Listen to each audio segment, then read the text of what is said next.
Com essa base das eras geológicas, o primeiro a classificar o relevo brasileiro foi Haroldo de Azevedo, ainda na década de 40.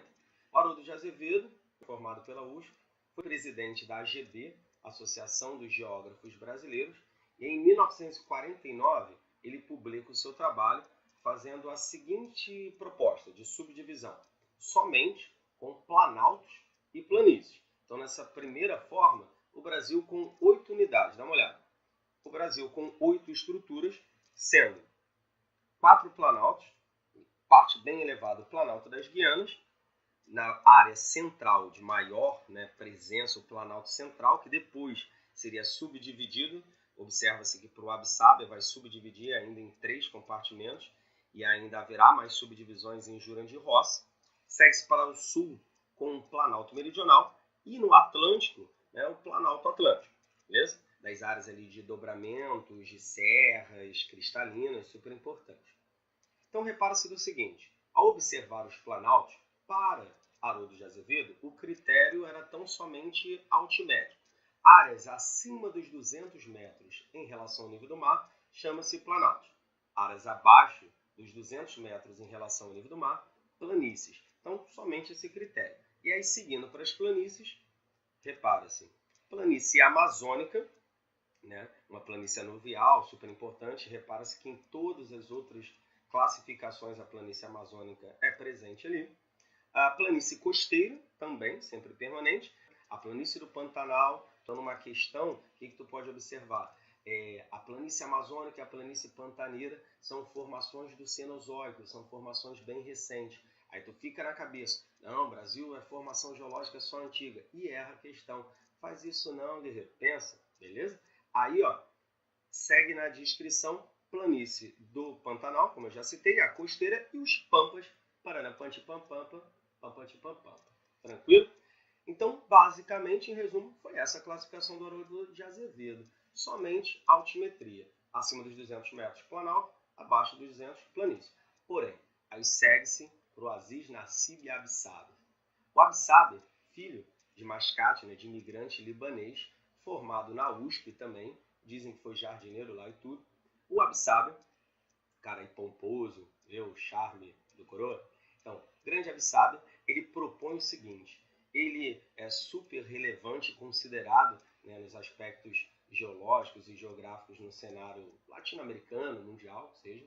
Ele participa de elaborações do projeto da teoria dos refúgios, que uma aula de meio ambiente, melhor proposta, citarei mais.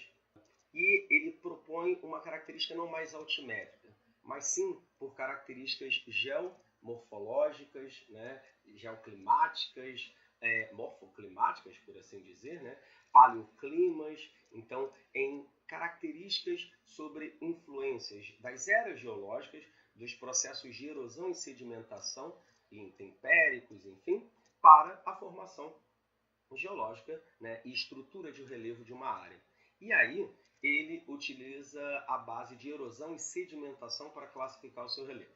Somente planaltos e planícies, e ele afirma o seguinte: os planaltos são áreas onde predominam o processo erosivo, então o processo de desgaste, geralmente áreas mais antigas, para formar as planícies. Planícies ou terras baixas, citadas por ele, onde você tem o predomínio de sedimentação, o acúmulo desses sedimentos. Aí repara, dá uma olhada. Estruturas, 7 estruturas de planaltos, 3 estruturas de planícies. O Planalto das Guianas, mesmo nome lá dado pelo Haroldo de Azevedo. Aí o Planalto Central, que ele subdivide em Planalto Central, mantém-se, que é o Planalto brasileiro em si, Aí o Planalto do Maranhão, Piauí, e o Planalto nordestino, até os limiares ali, do Planalto da Borborema, super importante para a formação do clima semiárido. As serras e planaltos do leste e sudeste, que é o Planalto Atlântico, então são as áreas aqui da Serra da Mantiqueira até as áreas lá da Bahia. O Planalto Meridional do Sul, e aí, olha o detalhe, as áreas que eram de pampas, para o Haroldo de Azevedo, é chamado pelo Absaber de Planalto Uruguaio Sul Rio-Grandense, pois pelo Absaber predomina-se lá o processo de erosão nessas áreas e não sedimentação. Beleza? Então, em resumo, critério de erosão e sedimentação e a importância dos domínios morfoclimáticos, né, e da base mais ampla que cita o Abissabia, essas são as classificações, mas também somente planaltos e planícies. Partindo para Jurandir Rossi, esse já mais moderno, né, atualizado, década de 90 ele divulga o seu trabalho. Jurandir, outro paulista da USP, faz um trabalho com 28 unidades do relevo. Ele é o único que fala das depressões no Brasil. Depressões somente relativas, lembra? Não há depressões absolutas.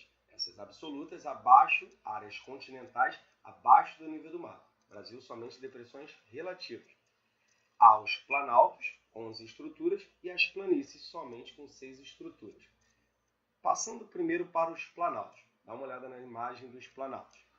A estrutura das bacias sedimentares planálticas, no qual relevo, como da Amazônia Oriental e citado, basicamente das bacias sedimentares planálticas, são circundados por depressões periféricas, enquanto abaixo das intrusões e coberturas residuais, né, são basicamente conjuntos de morros isolados e serras que indicam intrusões ou blocos de granito que afloram, né, na superfície. Então, basicamente, áreas, né, de blocos e estruturas geológicas bem antigas, como planaltos residuais do norte amazônico aí citados. Observa-se ainda dos cinturões orogênicos, né? E aí, basicamente, áreas com rochas metamórficas associadas também a rochas magmáticas, né, bem antigas, desdobramentos, mas em relevos já residuais, numa erosão associada, como do exemplo citado na imagem, né, do Planaltos e Serras do Atlântico Leste e Sudeste, como é citado, né, por outras classificações, como do Planalto Atlântico do Sudeste, Serra do Mar, Serra da Mantiqueira, bem antigos. Núcleos cristalinos arqueados. Corresponde a áreas, né, de dobramentos também antigos, mas aí erguidos, né, em estruturas como se fossem, né, elevações, né, abóbadas ali associadas. Há de exemplo, né, dos planaltos da Borborema, né, lá do sul rio-grandense. Okay? Sabendo disso, vamos às depressões. Nas depressões, subdivide-se nas marginais, periféricas e interplanáuticas. Olha primeiro as marginais.